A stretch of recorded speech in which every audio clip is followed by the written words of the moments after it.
இந்த மாதிரி jewellery by அல்லது துணிக்கடை பை ஏதாவது ஒன்று எடுத்துக்கோங்க. இல்லை உங்கள் வீட்டில் அரிசி சாக்கு இருக்குது அப்படின்னா அரிசி சாக்கு பை இருந்தாலும் அது கூட எடுத்துக்கோங்க. கொஞ்சம் திக்னஸாக இருக்கிறதா பார்த்து எடுத்துக்கோங்க. இப்போ இதனுடைய ஒரு பகுதி மட்டும் கட் பண்ணி அப்படியே மேல் பகுதி மட்டும் எடுத்துக்கோங்க. அடியில் இருக்கக்கூடிய பகுதி வந்து வேண்டாம் நம்மளுக்கு. அதே மாதிரி இந்த பிடி வந்து அப்படியே இருக்கணும் இந்த பையிலேயே.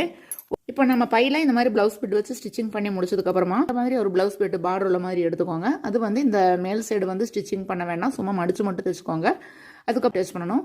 மீதி பாதி வந்து அப்படியே விட்டுறணும். இன்னொரு கிளாத் வந்து இதே மாதிரி வச்சு இங்கே கீழே அட்டாச் பண்ணணும். இப்போ மேல் சைடு முழுவதுமே இந்த மாதிரி நம்ம இன்விடேஷன் கார்டு எது வேணாலும் வச்சுக்கலாம். இங்கே கீழே பார்த்தீங்க அப்படின்னா 2 பேக்கெட் உள்ள மாதிரி இந்த சென்டரில் வந்து ஸ்டிச்சிங் போட்டு ஜாயின் பண்ணியிருக்கேன்.